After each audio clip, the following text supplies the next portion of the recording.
Hello, my name is LaWanda Robertson, and I am excited about this video reflection. For me, it marks the end of a journey that began when my music ended. In the year 2000, my life changed. I went on a sabbatical from my career as a corporate trainer and began working at a health firm. After 10 years, my son noticed my agony and invited me to an educational technology conference. I left there with a hunger to learn more. 1 year later, I enrolled into Boise State Masters of Education Technology program.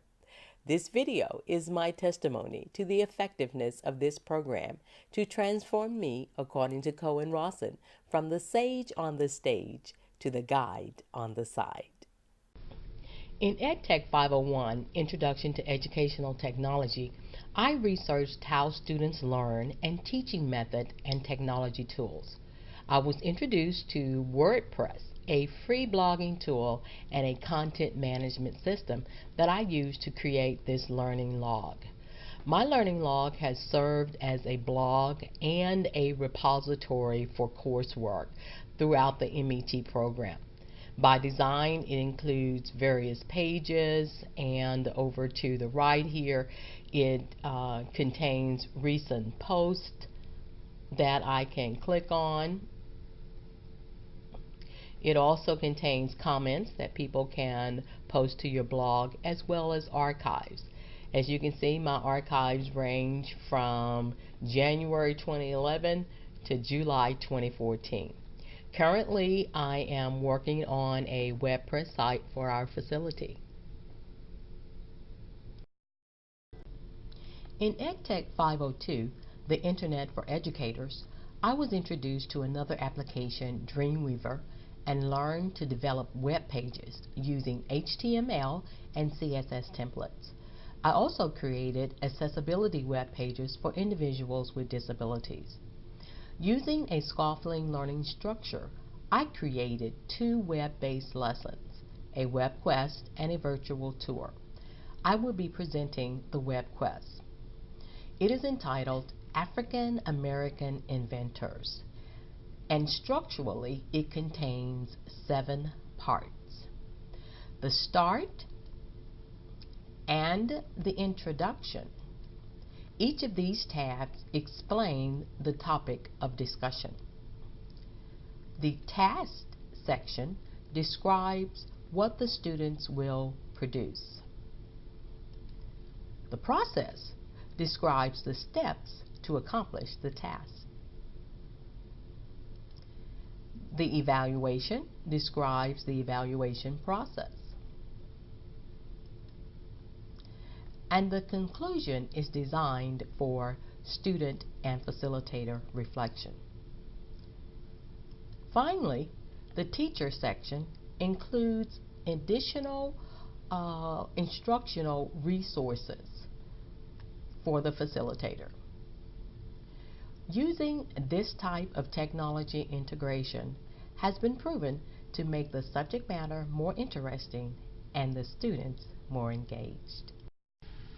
In EdTech 512 online course design, I learned the behind-the-scenes functionality of the course management system Moodle. I created an Excel course from design to development. This is the design portion and the design materials. I have the home page here. We did an initial proposal. Then we had the plan, which included the analysis and evaluation. It also included the design, how it will be implemented, as well as how it will be judged whether or not we met our objectives, including a post survey that the students would take to determine whether or not our objectives were met. Then we had the products. The products are actually in Moodle. If we move to the product, you'll see that we had to design the entire course. I had to consider now fonts, layouts, colors, In this particular course, it has resources area in which there is a syllabus, and the syllabus has information that they need to know about the course, its objectives, the books that were required, where to buy the books, hardware and software, the schedule of the class, what will be done within each week until the duration. Then we had how it will be evaluated, what is the point value, as well as how that correlates to a grade. Within each section, you could go to the course material from this area, or you could select the course material from this area. It would then take you into the course. The course itself has videos that you could watch. It tells the objectives of the course as well as the plan. It shows here these correlate with what we had actually planned the course to be. Finally, it has a rubric so the students can determine how they will be graded. This has been great. I now know how to be a student and be a developer in the Moodle system. I haven't created anything yet, but I have big plans for this one. Hello. In EdTech 532, Educational Games and Simulations, I was introduced to teaching in virtual worlds. A class met weekly on a spaceship in Second Life. I developed a visual novel that was based upon supplementary learning and built around a Carmen Sandiego theme, where students would travel back in time and change historical events. While the instructor served as a facilitator, it was the student's responsibility to do the research, write the storyline, design the game, and do the presentation. Since this class, I have purchased land in Second Life, created a campus in which I held a women's conference. It was a blast. But don't let me tell you about it. Let me show you. Welcome to my campus. Although I am still developing it, currently it has a dormitory, rest areas, picnic tables, and classrooms equipped with screens for PowerPoint presentations and the ability to access the internet. We are entering the dormitory. It is complete with entertainment areas, rest areas, bedrooms, living room area, as well as dining. We are now entering one of the classrooms / conference area. As a student, you're able to sit in any seat. It doesn't matter where it is positioned. A student can zoom in on this presentation screen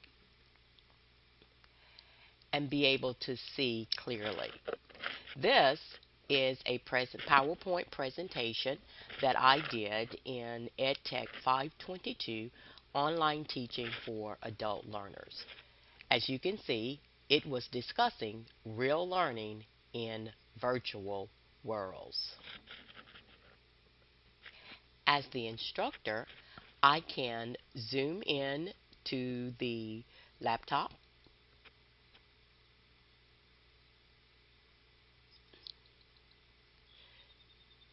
I can see my controls.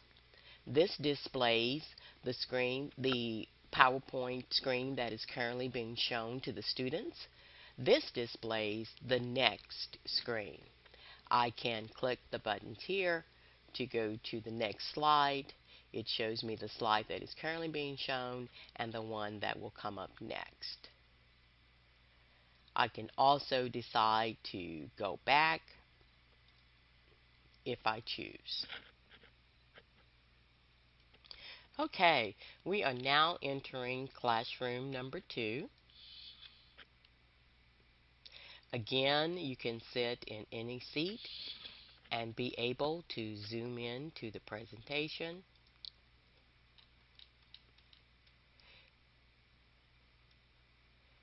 This is a course that I designed in EdTech 512. It is on the internet, and I am able to bring it into Second Life to present the course. From the podium as the instructor, I am able to zoom in, move to other internet sites, manipulate hyperlinks, so I can actually teach the course from this site. In summary, one of the most valuable lessons that I learned in the educational technology program is that an online presence is not synonymous with online development. Just because you convert your course materials online doesn't mean you have converted an online course. According to Coe and Rawson, the missing element is instructional design. As a result of what I have learned in the educational technology program at Boise State University, I have catapulted into a new beginning, and my music is playing again.